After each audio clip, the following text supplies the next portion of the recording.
Rocco Avenue and Dusty Road, next to Ed's Tack and Feed.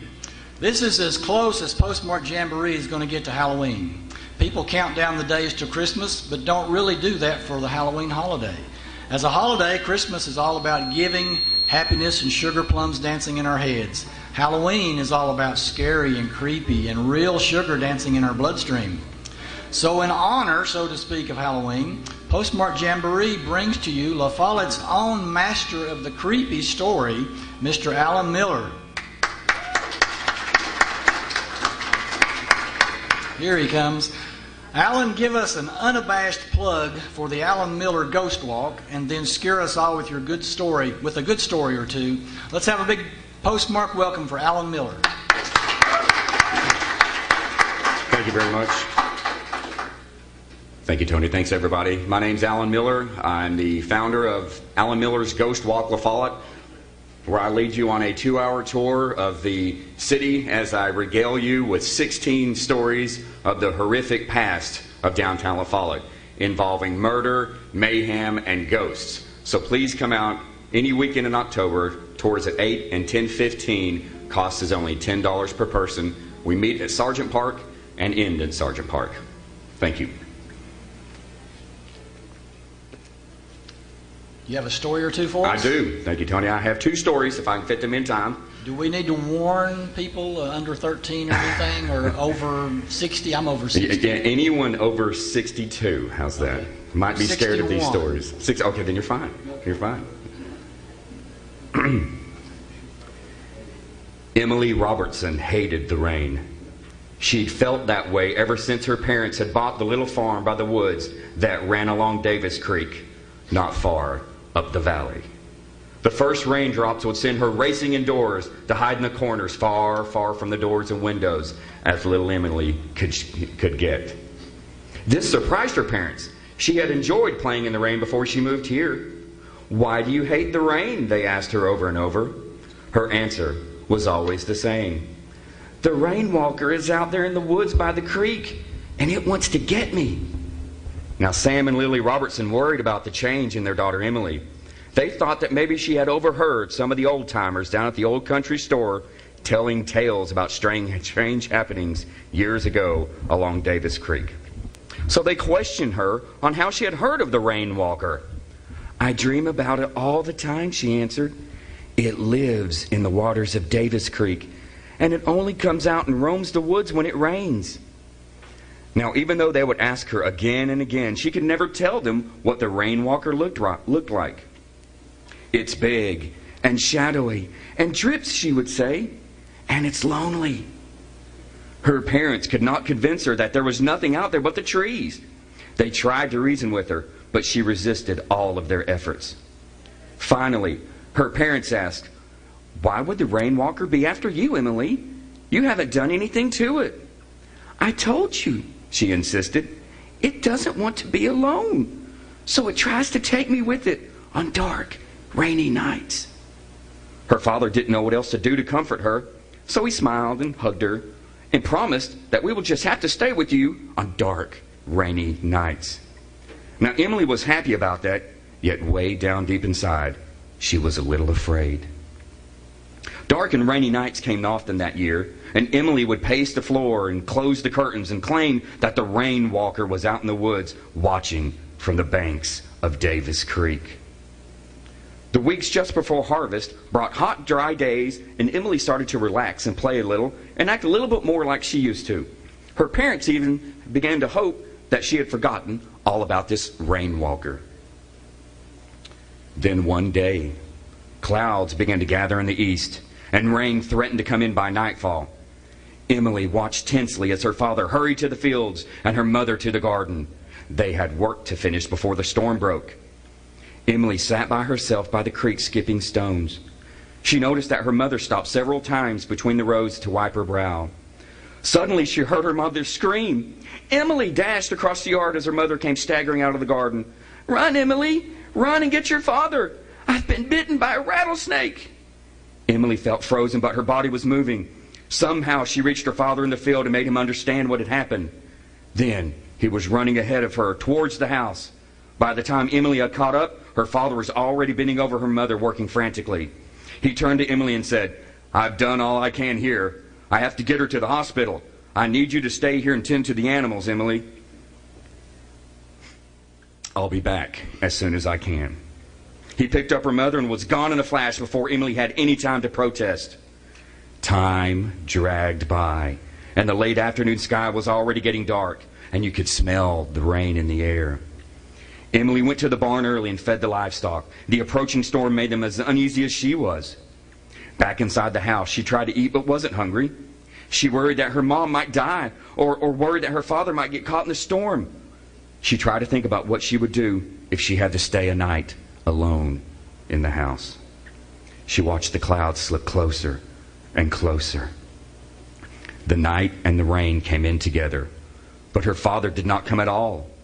She locked the door and closed the curtains and sat and listened to the rain drumming on the tin roof. When she couldn't bear the waiting any longer, she pulled back the edge of the curtain and peeked out. She could see nothing but the drops of rain on the glass. Nothing appeared to be moving. So she opened the window a little to see if she could hear some sign of her father. "Who's going to stay with me on this dark, rainy night?" she absently said to herself. Emily was startled to hear a faint voice answer from far back in the woods. "I will." She slammed the window, locked it, and stood there trembling. She sat and wondered if it could have possibly been her father's voice answering her. Could the sound have carried on the water? Maybe he was coming along Davis Creek in the woods, and he heard her. She cautiously unlocked the window and raised it slightly. This time she called directly into the darkness. "Who's going to stay with me on this dark and rainy night?" From the middle of the woods, a voice answered more strongly, "I will." With the wind and the rain and the distance between them, Emily still couldn't tell if it was her father or not. "Dad? Dad, is that you?" she called frantically. There was no answer. She leaned out the window to listen, but she heard nothing but the rain. She wept silently as her tears mixed with the raindrops on her cheek. "Who's going to stay with me on this dark, rainy night?" she cried. At the very spot the woods met the yard, a strange voice said loudly, "I will." As Emily stood there frozen, trembling with fear, a dark, shadowy, dripping form floated from Davis Creek right to the window. But this time, it was no dream. Emily never knew if her mother survived the rattlesnake bite. She never knew if her father came home that night. For you see, when her father got there, the door was still locked. The window was open, but Emily had vanished. Some folks say that when it rains and you walk down to the banks of Davis Creek, a shadowy form floats to the surface.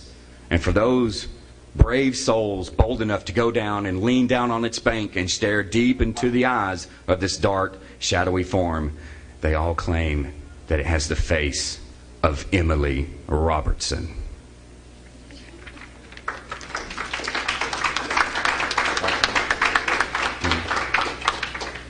Go ahead. I had a quick question. Yes. Your ghost walk is Correct. based on true happenings in town. That is correct. The way it works, the ghost walk, if I give you a date, like if I say in 1930, that did actually happen, it is a true fact, and I tell it to you to the best of my ability. Now, if I say legend has it, then that is a story told to me. I'm telling it to you. You can believe it or not. That story you just did, Yes. is that, I know you had actual places in Campbell County. And Correct. Is that based on a real happening? Let's just say this is a legend. Good deal. And we'll say this next one is mostly a legend. Thanks, Tony. As you travel down Whitman Hollow Road to the lake, just past the church to the right is a dark hollow named Joe Gray's Hollow. Why is this particular hollow named after a person, you ask? And just who is Joe Gray? Well, I can tell you one thing. Dark hollows don't get named after people who host picnics.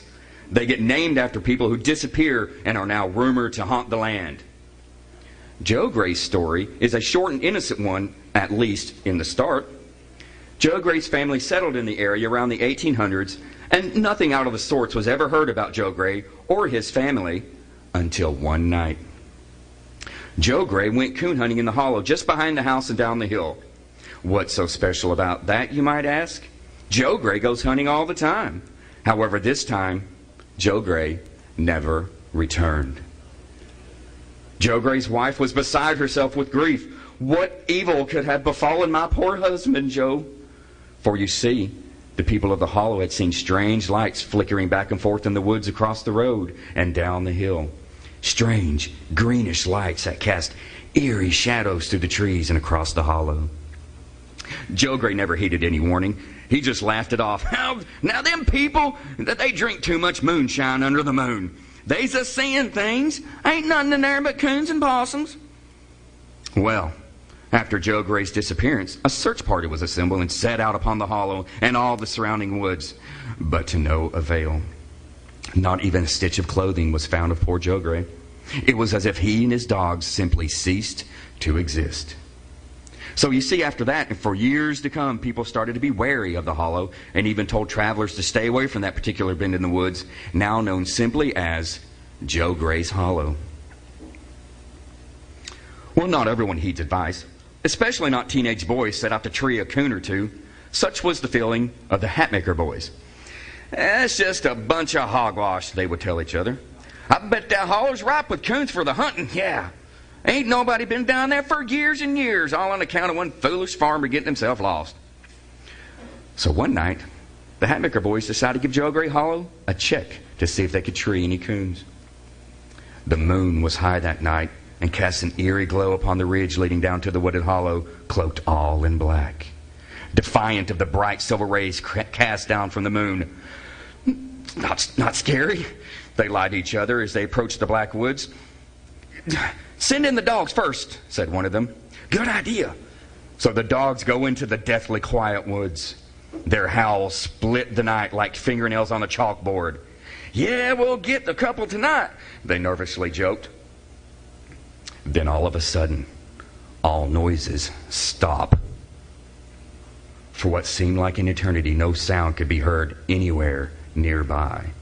As the teenage hunters looked at each other in stunned silence, the air is shattered by the howling and braying of the coon dogs as they tear out of the black woods to cringe and cower at the boys' feet. Terror-stricken and almost lame.